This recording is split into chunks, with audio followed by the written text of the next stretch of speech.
Hello guys, स्वागत है आपका एक और एनालिसिस वीडियो में जहां पे हम बैंक निफ्टी और निफ्टी 50 के एनालिसिस को काफी डिटेल में स्टडी करने वाले हैं। किस तरह से कंप्लीट प्लान रह सकता है अपकमिंग मंथ के लिए, क्योंकि नया मंथ हमारा स्टार्ट होने वाला है। नई मंथली कैंडल स्टार्ट होगी, साथ ही साथ वीकली कैंडल भी स्टार्ट होगी, डेली कैंडल भी स्टार्ट होगी एंड मोस्ट इंपॉर्टेंट मंडे के दिन हम कैसे एक अच्छी इंट्राडे ट्रेड प्लान कर सकते हैं उस बारे में भी डिस्कशन करने वाले हैं। सो स्वागत है आपका। सबसे पहले यहाँ पे बैंक निफ्टी के एनालिसिस को शुरू करते हैं। यहाँ पे मंथली टाइम फ्रेम पे आपको देखने को मिलेगा कि मार्केट बैक टू बैक 5-6 महीने से एक छोटी सी रेंज के अंदर में कंसोलिडेट कर रहा है। ये ऑलमोस्ट हमें यहां से लेकर यहां तक 3000 पॉइंट्स के आसपास की रेंज देखने को मिल रही है। तो जैसे ही मार्केट इसके ऊपर या इसके नीचे सस्टेन करना चालू करता है, इतना पॉइंट्स का मोमेंटम हमें एटलीस्ट यहां पे देखने को मिल सकता है, 3000 पॉइंट्स ऊपर या 3000 पॉइंट्स नीचे। और अभी जिस तरह से आप देखेंगे बार बार मार्केट इस लेवल के आसपास आता है, यहाँ पे बार बार सपोर्ट देखने को मिलता है, इसके नीचे हम कभी भी क्लोज नहीं कर पा रहे। तो जब इसके नीचे सस्टेन करना चालू करते हैं तो सेम यहाँ पे 3000 पॉइंट्स का मोमेंटम हम प्लान करते हुए चल सकते हैं, जहां पे इन लोज वगैरह के आसपास तक फिर हम आ जाएंगे। अभी एकदम यहाँ पे हमने सेंटर में क्लोज किया है और जो कैंडल हमें देखने को मिल रही है ग्रीन कैंडल है ऑल्दो, पर यहाँ पे इतनी ज्यादा स्ट्रॉन्ग कैंडल नहीं है, ग्रीन साइड पे भी इतनी स्ट्रॉन्ग कैंडल नहीं है। तो हम सिंपली कैसे प्लान कर सकते हैं कि ये लेवल के आसपास हमने बैक टू बैक कई बार रेजिस्टेंस ले लिया है, तो मार्केट थोड़ा सा ऊपर निकलना चालू करता है इस मंथ में। यहाँ पे इसके ऊपर क्रॉस करते ही यहाँ पे बाइंग का मोमेंटम हमें अच्छा देखने को मिल सकता है, क्योंकि यहाँ पे कई बार हमने रेजिस्टेंस फेस कर लिया है। फिर हम यहाँ पे पहला टारगेट ऑल टाइम हाई तक प्लान कर सकते हैं। ऐसे धीरे धीरे करते हुए हम 3000 पॉइंट्स के आसपास का यहाँ पे मोमेंटम प्लान करते हुए चल सकते हैं, अगर मार्केट इसके ऊपर सस्टेन करना चालू करता है। तो इसके बीच में खड़े हुए हैं तो वहां पे हमें लोअर टाइम फ्रेम पे ही कुछ ना कुछ एनालिसिस करना होगा। यहां पे हमें मंथली टाइम फ्रेम से कोई भी इंडिकेशन नहीं मिल पाएगा।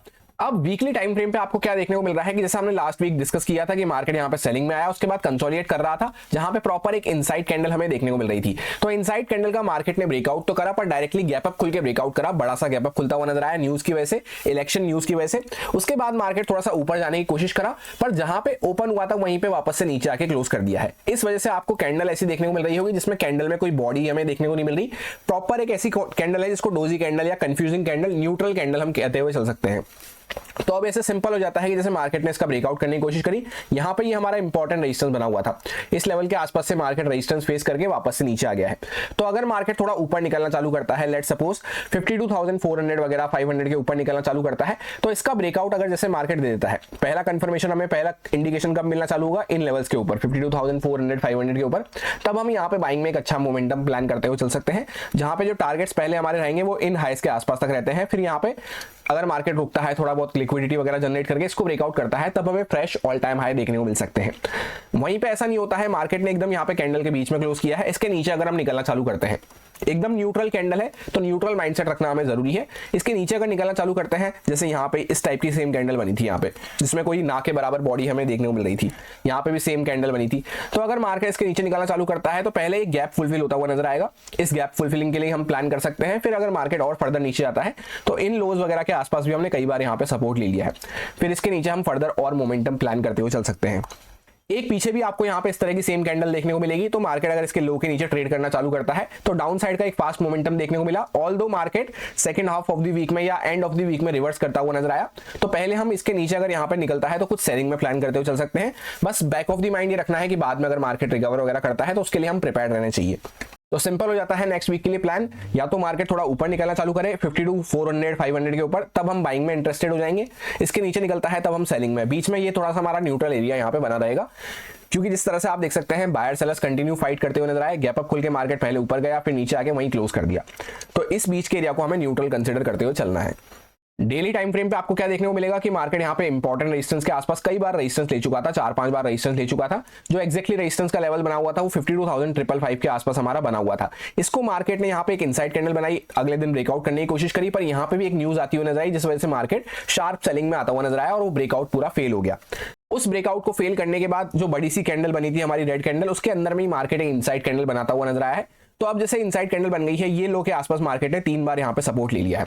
अगर वापस से इसके नीचे निकलते हैं तो ये गैप वगैरह यहाँ पे पड़ा हुआ है, तो हम कुछ सेलिंग में प्लान करते हुए चल सकते हैं।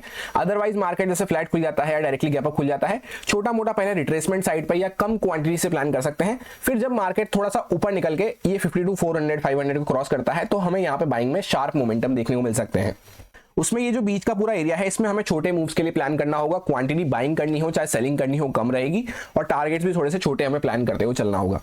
एक लाइन में प्लान ऐसा हो जाता है ब्रॉड माइंडसेट मंडे के लिए कि मार्केट जैसे इनसाइड कैंडल बनी है यहाँ पे इसका हाई क्रॉस करना चालू करता है तो बाइंग में पहले 25-50% छोटी क्वांटिटी प्लान कर सकते हैं, फिर मार्केट थोड़ा ऊपर निकल जाए और सस्टेन कर रहा हो, कुछ इंपॉर्टेंट प्राइस एक्शन वगैरह बना रहा हो, क्योंकि इस लेवल के आसपास हमने रेजिस्टेंस कई बार ले लिया है, तो 52 400 500 के ऊपर निकलना चालू करे तब हम वहां पे फर्दर थोड़ी सी और क्वांटिटी ऐड करके टारगेट्स को थोड़ा सा ट्रेल करते हुए बड़े प्लान कर सकते हैं।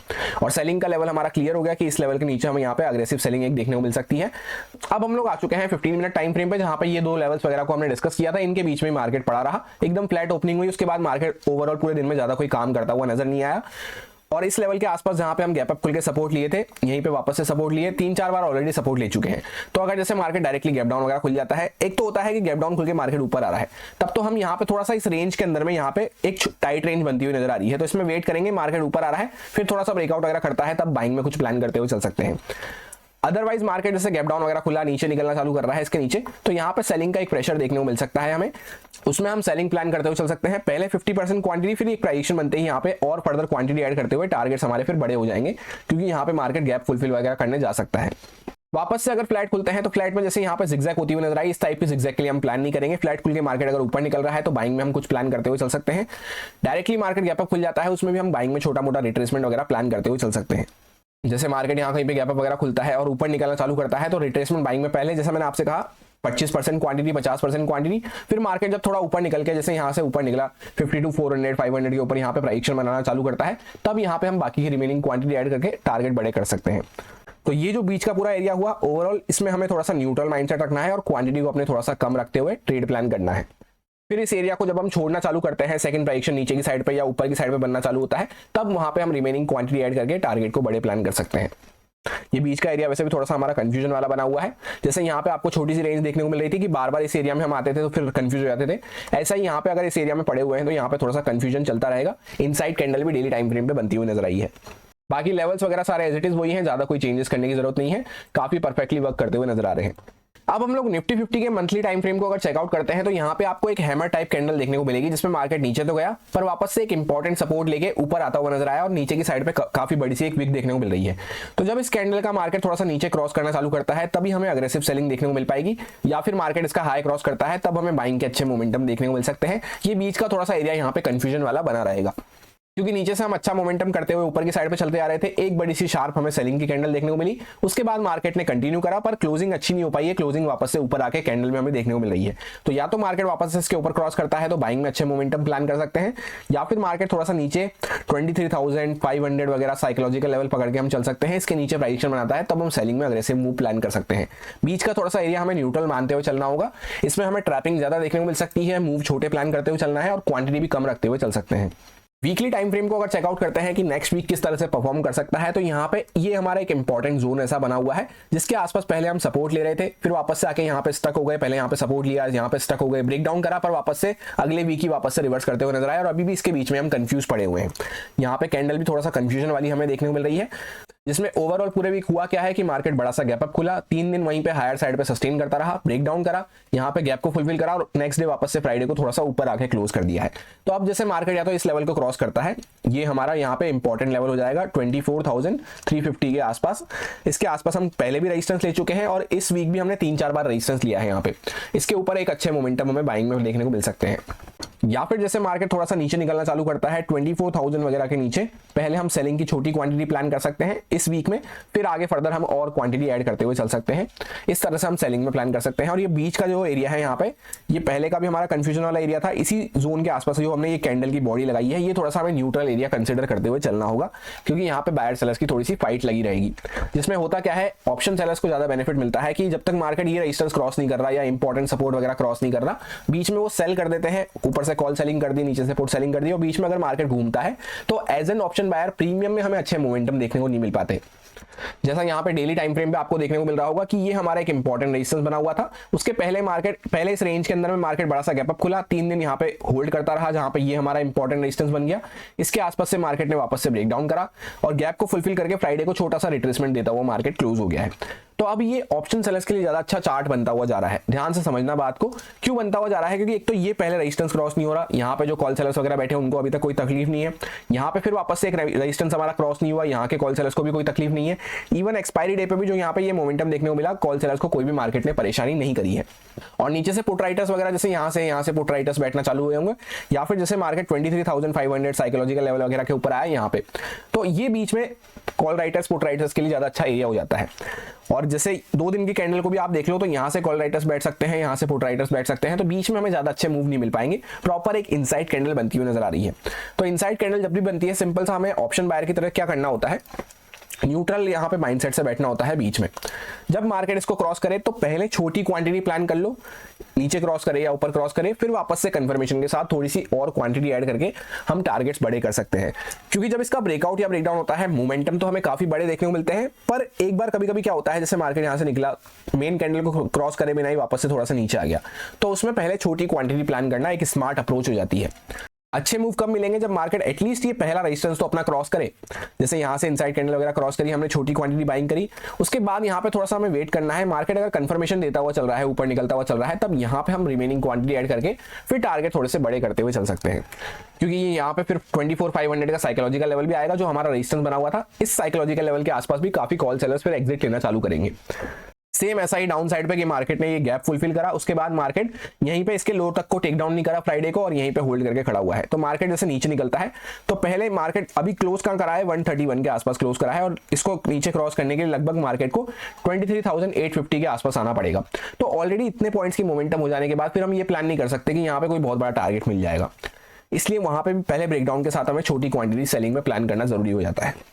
अब जैसा कि हम लोग 15 मिनट टाइम फ्रेम पे आ चुके हैं, यहाँ पे एक शार्प सेलिंग दिखाने के बाद मार्केट ने बेस बना के ऊपर आना चालू करा। बड़ा सा गैप अप खुल के मार्केट 3 दिन यहाँ पे कंसोलिडेट करता रहा, और जहां से फिर ये ब्रेकडाउन करा इस इंपॉर्टेंट लेवल के आसपास से, वहीं पे अभी हम रेजिस्टेंस लेके खड़े हुए हैं। तो अगर जैसे मार्केट यहाँ पे काफी अच्छा कंसोलिडेट यहाँ पे भी कर चुका है, छोटे टाइम फ्रेम पे अगर आप देखेंगे 1 मिनट 5 मिनट पे यहाँ पे बहुत अच्छी फाइट हो चुकी है। फ्राइडे को ओवरऑल आपने देखा होगा तो मार्केट एकदम फ्लैट प्राइस के आसपास खुला, एक प्राइजेशन बनाते ही मार्केट ने छोटा सा मोमेंटम रिट्रेसमेंट में यहाँ पे दिया, फिर मार्केट ये इंपॉर्टेंट रेजिस्टेंस के आसपास आके स्टक हो गया। तो अब जैसे मार्केट फ्लैट खुल के या डायरेक्टली गैप अप खुल के ऊपर निकलता है, तो बाइंग में हम कुछ प्लान करते हुए चल सकते हैं। पहले क्वांटिटी कम रखनी है जब तक कि ये हमारा इंपॉर्टेंट रेजिस्टेंस क्रॉस नहीं हो जाता, क्योंकि यहां से सेलिंग दिखाई, वापस से हम ऊपर जा रहे हैं, तो अगेंस्ट द मूव जब भी चलते हैं, जैसे यहां से ऊपर गए तो यहां से नीचे आ रहे हैं, तो अगेंस्ट द मूव जब भी चलते हैं, टारगेट अच्छे से ट्रेल करते हुए, क्वांटिटी कम प्लान करते हुए हमें चलना होता है। उसमें क्या होता है, जैसे ये मार्केट इस तरह से रुकता रुकाता चलता है, जहां पे बार बार बीच बीच में सेलर्स एक्टिव होने का कोशिश करते हैं। जैसे पहला रेजिस्टेंस आया, वहां से सेलर्स एक्टिवेट हुए, यहाँ पे पहले ये इंपॉर्टेंट कैंडल का रेजिस्टेंस आया, जो बड़ी सी कैंडल थी, वहां से वापस से सेलर्स एक्टिवेट हुए, तो यहाँ पे छोटे मोमेंटम मिल पाते हैं। उसमें क्या होता है, क्वांटिटी कम कर लेते हैं हम, तो एक स्मार्ट अप्रोच हो जाती है वो एक। तो फ्लैट खुल के या डायरेक्टली गैप अप खुल के मार्केट ऊपर निकले, तो बाइंग में हम कुछ प्लान रखते हुए चल सकते हैं। गैप अप तो खुला मार्केट पर, फर्स्ट टिक से नीचे आ गया, तो ये बीच के एरिया को थोड़ा सा हमें अवॉइड कर देना है। जब तक वापस से या तो मार्केट फिर ऊपर जाके इसको क्रॉस करे, तब हम बाइंग में प्लान करते हुए चल सकते हैं। सेलिंग कब प्लान कर पाएंगे, जब मार्केट एटलीस्ट, जैसे यहाँ पे क्या हुआ, जूम करके मैं आपको एक बार अच्छे से दिखाता हूँ। यहाँ पे आपको देखने को मिलेगा, ये जो एरिया था यहाँ पे गैप फुलफिल होता हुआ नजर आया, ऑलमोस्ट 800-850 के आसपास।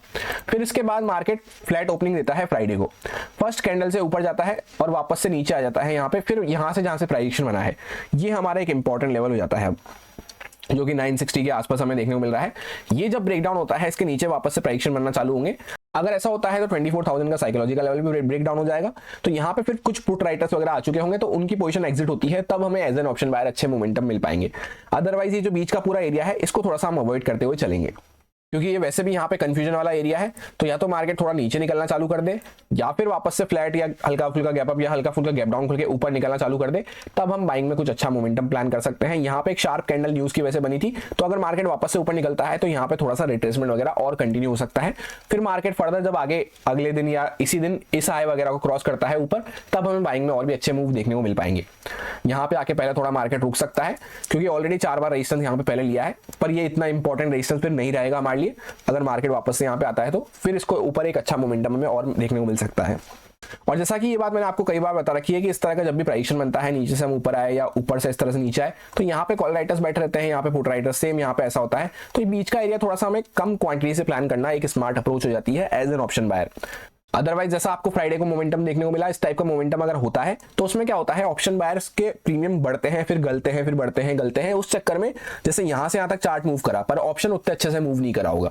ऑप्शन बायर को चाहिए होता है इस टाइप का मोमेंटम या इस कैंडल जैसा मोमेंटम। इस टाइप के मोमेंटम में क्या होता है, प्रीमियम अच्छे से बढ़ पाते हैं। अदरवाइज नॉर्मली भी आपने देखा होगा इन टाइप के मोमेंटम में भी क्या होता है, जितना ये प्राइस मूव करता है निफ्टी 50 का या जैसे किसी भी अंडरलाइन एसेट का, उतने प्रीमियम वैसे भी मूव नहीं करते। तो अगर इस टाइप का और स्लो मोमेंटम हो जाएगा तो प्रीमियम और कम मूव करते हैं, तो वो हमारे लिए अच्छा नहीं हो पाता। और गलती से भी अगर अगेंस्ट में जाने लगता है तो फिर गलना ज्यादा चालू हो जाते हैं। तो ये कुछ बातों का हमें ध्यान रखते हुए चलना होता है एज एन ऑप्शन बायर कि कहाँ पे अच्छी अपॉर्चुनिटी बन पाएगी। अभी रेजिस्टेंस के आसपास खड़े हुए हैं, जो पहले सपोर्ट बना हुआ था, तो यहाँ पे थोड़ा सा स्टक हो रखे हैं अभी हम। उसमें बेस्ट प्लान क्या हो सकता है हमारे लिए एज एन ऑप्शन बायर, उसको हमने डिस्कस कर लिया है कि पहले निकले कहीं पे भी मार्केट, जैसे यहाँ पे ऊपर निकले बाइंग में, तो पहले छोटी क्वांटिटी, फिर वापस से कंफर्मेशन वगैरह के साथ या रेजिस्टेंस क्रॉस होने के साथ फिर हम वहाँ पे और फर्दर अच्छे मूव आगे और क्वांटिटी ऐड करके प्लान कर सकते हैं।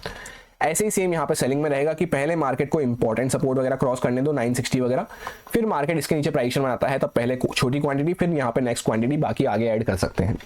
ये सारे कुछ इंपॉर्टेंट लेवल्स रहेंगे जिन पे मैं ट्रेडिंग करते टाइम फोकस रखूंगा। 962 के आसपास यहाँ पे एक इंपॉर्टेंट सपोर्ट हमारा हो सकता है, 075 के आसपास यहाँ पे एक सपोर्ट हमारा हो सकता है, 210 के आसपास एक रेजिस्टेंस हमारा हो सकता है, जो कि पहले यहाँ पे इंपॉर्टेंट लेवल बना हुआ था एक, जिसपे मार्केट डायरेक्टली गैप अप खुल के सपोर्ट लिया था। इसके ऊपर 344 के आसपास एक रेजिस्टेंस हमारा बना हुआ है, जिसके आसपास बैक टू बैक हम कई बार रेजिस्टेंस ले चुके हैं। डाउन साइड पे अगर निकलते हैं तो 800 के आसपास फिर नेक्स्ट सपोर्ट हमारा आएगा, जिसके आसपास डॉट सपोर्ट लेके हमने फर्दर ऊपर मूव करना चालू किया था। फिर 716 के आसपास एक सपोर्ट हमारा हो सकता है। सो यही मेरा सिंपल सा एनालिसिस बन रहा था दोनों इंडेक्सेस में, जो आपके साथ प्योरली एजुकेशन एक्सपीरियंस पर्पस से शेयर किया गया है, सारे लॉजिक्स और रीजंस को अच्छे से एक्सप्लेन करते हुए काफी डिटेल में। अब अगर आपको अच्छा लगता है, समझ में आया है, तो आप इसको यूज में ले सकते हैं अपने रिस्क पे, अपने प्रॉपर रिस्क मैनेजमेंट को फॉलो करते हुए, अच्छे से स्टॉप लॉसेस वगैरह को फॉलो करते हुए। Happy Monday, thank you.